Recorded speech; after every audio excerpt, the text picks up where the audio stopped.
Have you ever had a potential customer say to you, your price is too high, this is just too expensive, I can't justify this right now, or something similar? What do you usually say back to them? Let us know in the comments. It's really tough, isn't it? And if you start to then try to justify and try and reinforce why you're so awesome and your product or service is so awesome, it just starts to come across as a little bit desperate. And if you need the business, it's all too easy to just do a discount. But we don't want you to do that. No, in this video, we're going to show you how you can secure clients at the rate you deserve without ever discounting. Let's do this.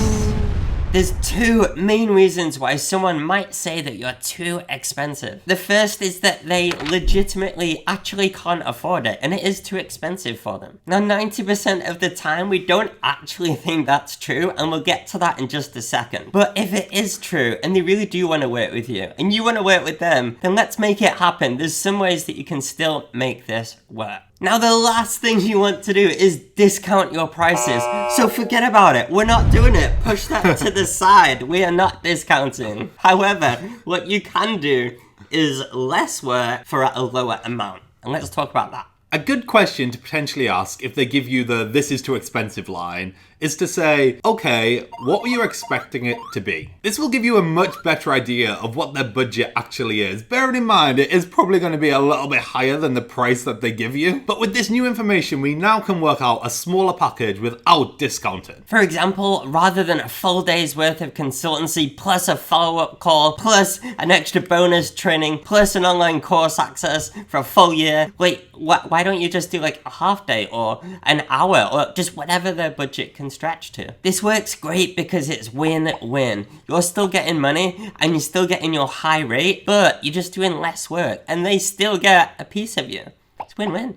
Or another thing you can do is offer a payment plan. This makes things a little bit more manageable, and again, it's win-win. You're still getting paid and it's a little bit easier on your customers' cash flow. Now getting to a stage where you're offering to do less work or payment plans is a great way to salvage the sale, but really, we want them to buy at the full rate, straight away, outright, right? Right, so the real reason people are probably saying that you're too expensive is because they don't see the value yet. They don't think it's worth that amount of money because they don't see what they're going to get in return. Tell me to hurry up like proper 3 minutes. Sorry, I was like stuck in a really awkward facial position. Okay, hold it. Okay.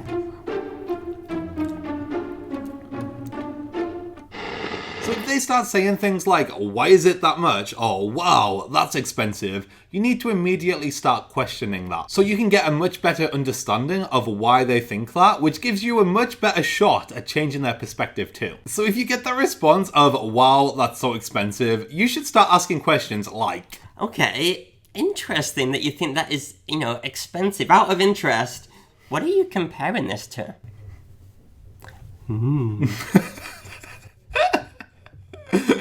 I love our role plays. I feel like we are. We are like the roleplay kings. Mm-hmm.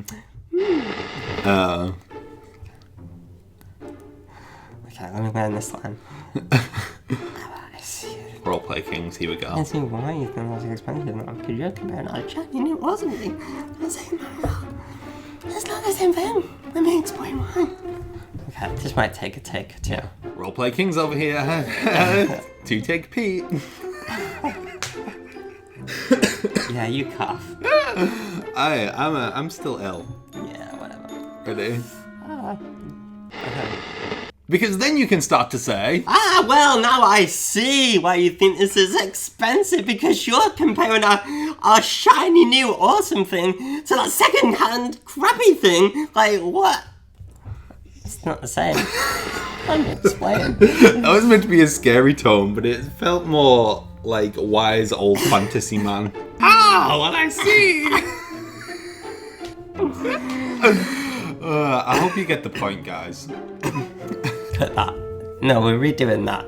No, we're not redoing that. Yes, we are. Totally redoing that. That was perfect. No, it was not. I didn't even say. I didn't even finish. Now you can start to build up that credibility and desire again to start working with you. At this point, you might even want to ask them why they came to contact you in the first place. They wouldn't be having this sales conversation with you if at some level, they didn't believe that you were right for them. So almost get them to sell your credibility back to themselves. They may even start to say things like, well, I follow you on LinkedIn, and your posts are like always really good, and the advice is amazing, so I thought it would be like a good fit.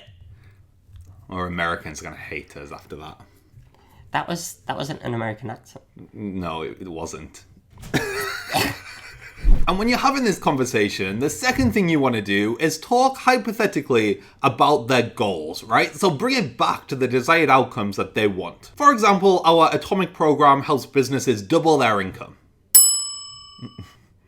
Good way to make the jump. I thought you were gonna continue, not just stop mid-sentence. Now, if you're currently making, say, £2,000 a month and your goal is to make £4,000 a month, what does it matter if we charge £500 or £1,000 or £2,000? It's £570, by the way.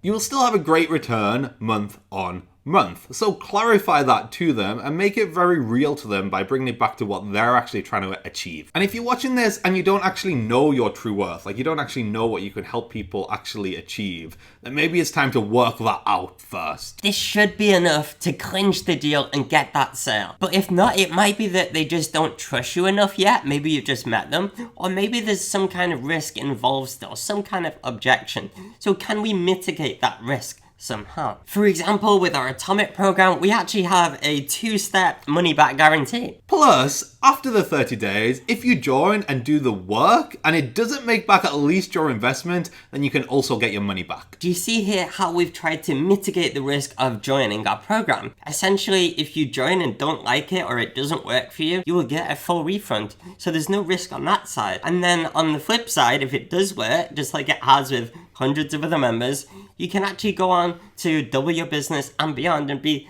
very happy. So there's no risk. We're trying to mitigate that risk constantly. So if someone says to you you're too expensive, firstly, try to work out why they think that. And try to demonstrate the value of your product or service and mitigate those risks. If that doesn't work out their budget by asking what were you expecting? And decide if you can do less work for the budget that they have, importantly without discounting. Or maybe it's a good idea to implement a payment plan. And if none of that works, maybe it's time to walk away from that deal. If you want more help with this, more advice, then we've got 2 videos that are going to help you out even more that are going to appear on this very screen in just a second. One is all about how to close a sale, and the other is about option-based pricing and proposals. If you've got any questions about any of this, then please do drop them in the comments. And whilst you're down there, we would absolutely love it if you subscribe. We do more of these videos every single week. I've been Andrew. I've been Pete. See you next time.